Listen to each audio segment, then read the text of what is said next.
Good morning. I'm Cassandra Hansel. Today we are going to be going over autism spectrum disorder and early diagnosis. Can you ever think of a time where you were struggling there was a lot of changes happening in your life and you didn't know how to overcome it? You were having a hard time just keeping your composure. I know I certainly have.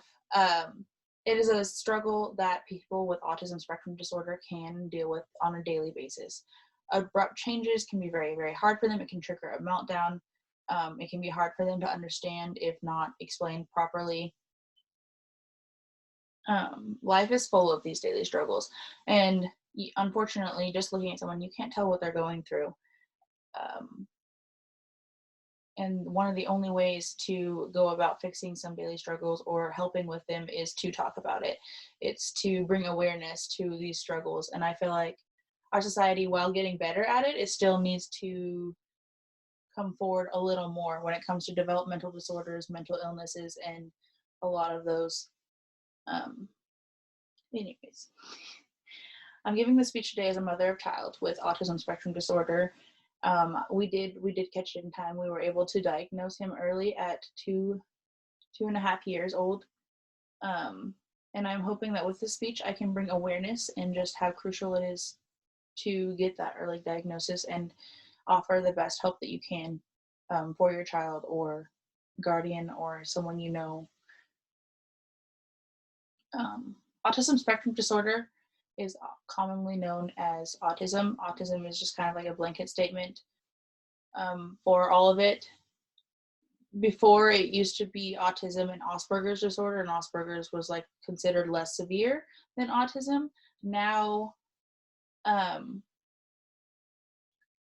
it's just on one spectrum. So it goes 1, 2, and 3. 1 is going to be less severe, kind of just barely there, like only a few symptoms, not as hard of a struggle usually. 2 is more moderate to severe, and 3 is severe. And honestly, very rarely is someone classified in 3. It's usually 2 or 1. 1 is the most typical, from my understanding. No one is actually sure what the actual cause of autism is. There's a lot of theories, from genetics to vaccinations. Unfortunately, we still don't have enough data to know where exactly it comes from or what causes it. And then another commonly asked question is it treatable?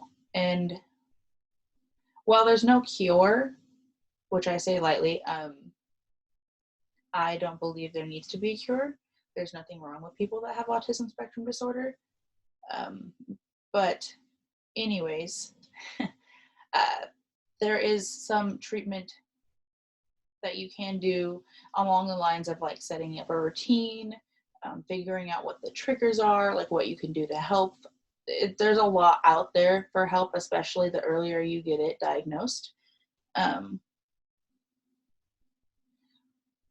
ASD is actually considered one of the fastest growing developmental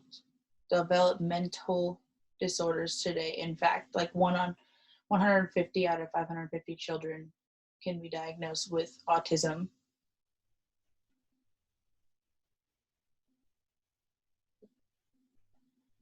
One of the most asked questions of autism spectrum disorder is if a child can outgrow. The answer is no, that a child does not outgrow it. Sometimes it can seem as if a child is outgrowing it just because you don't notice, like, for example, with my son, sorry, it's a lot of last year around summer, I was just worn out because I was trying to help him, but it seemed like everything I did, he was always having a meltdown. You couldn't tell him no. And you can definitely tell someone with autism spectrum disorder, whether it's behavioral or like they just are frustrated and don't know how to explain like what's wrong. So with Andrew, I can definitely tell for sure. Not to say that he doesn't have his normal 3-year-old tantrums, but most of it is the autism spectrum disorder. As soon as we got him diagnosed, though, and started working with speech, because that was his biggest thing, is that he didn't talk more than a couple words. and we got him with occupational therapy. We do speech twice a week and occupational therapy once a week, and he has improved so much in the last year, and now he can say phrases in almost full sentences. And just with that, him being able to communicate like he's frustrated or something's not okay, like that has helped tremendously. Also, the more you work with your child or someone you know, you'll realize something that triggers them and you'll try to help them overcome it.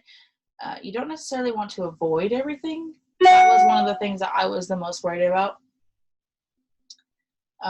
with him, is I wanted to avoid something that would set him off, because then it would just be this big deal. But that doesn't help him in the long run. The biggest thing is to try and teach them different ways for them to cope with it rather than just avoid that. And that's, again, one of the biggest reasons. You can actually diagnose a child up to 18 months. There are different characteristics as to like what you can pay attention for. For example,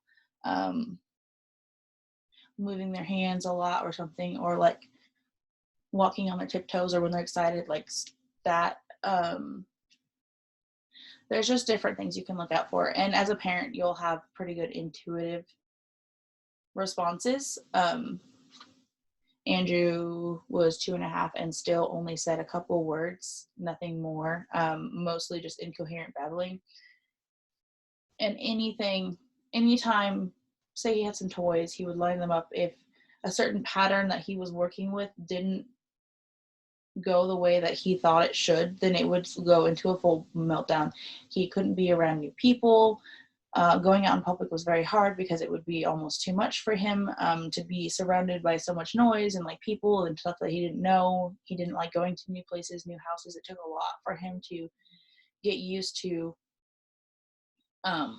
different environments and get used to that kind of change. And the hardest part, I would say, with early diagnosis is that, I mean, at certain ages, they don't speak. So the majority of like a meltdown is because they're frustrated. They can't communicate what they're saying, especially Andrew. And it's really hard for the parent because they want to fix it, but you don't know what's going on. Once he started speaking, that was one of the biggest helps. And it's a struggle, but it's so worth it. I have noticed so much with my son. There's just so much that he can do that I wasn't aware of before. It's a very rewarding experience, honestly.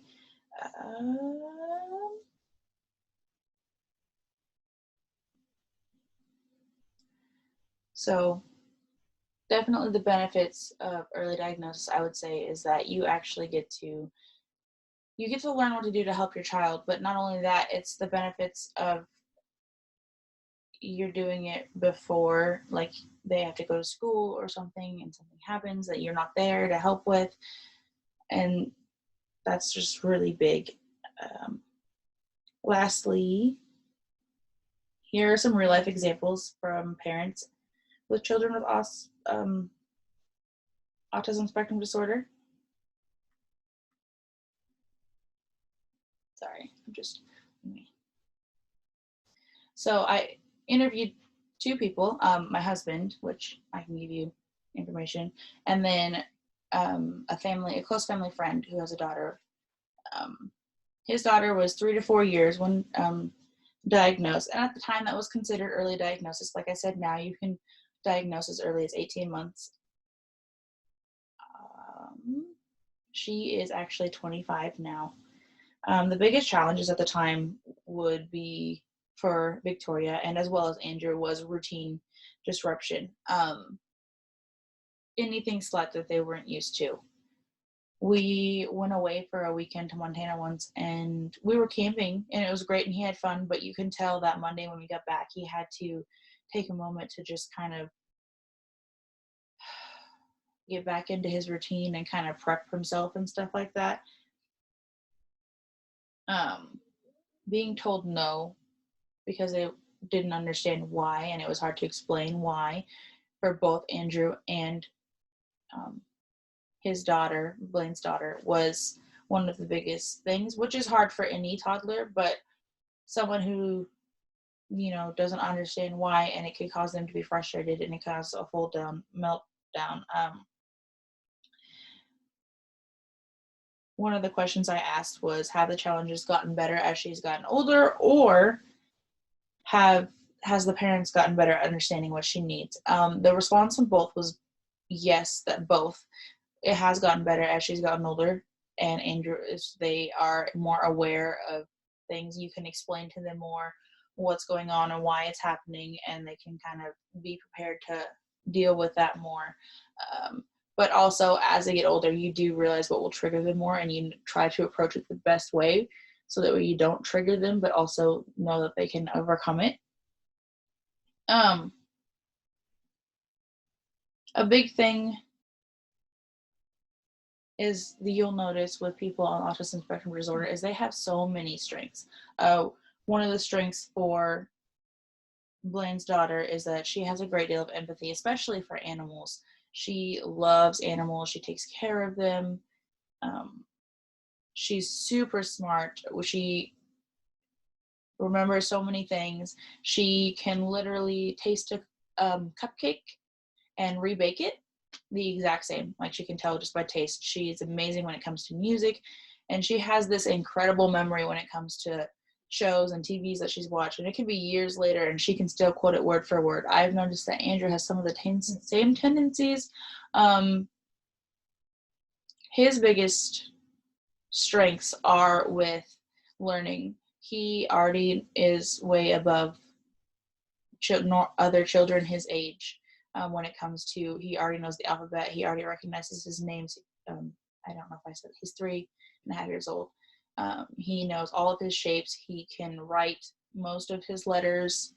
He knows simple addition. Like I said, he just picks it up, and the more you teach him, the more he grasps onto that and wants to learn it. His memorization skills are so impressive. Sensory items is a big thing for someone with autism spectrum disorder. A lot of occupational therapists and speech therapists and just different therapists will recommend weighted blankets. So if you notice that they're kind of having a hard time, you can give that, like, it's deep pressure. It's really hard to show on myself, but there's also a thing you can do, and it's called joint compressions. And they actually ask that you do it like every hour or so with your child, and it just, you have one hand here, and you start pushing the wrist in for 10 seconds, and then do the elbows, the shoulders, then you do your hips, the knees, and the feet, and that actually like helps them kind of release the tension that they already are like holding. It definitely helps when it comes to kind of avoiding like them getting frustrated easily, for sure.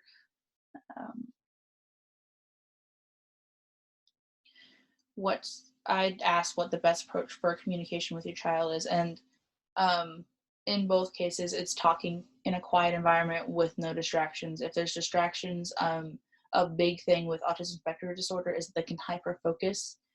For example, with Andrew, I can be trying to get him to get dressed or do something, and if the TV's on, he's just right there, focused on the TV. So.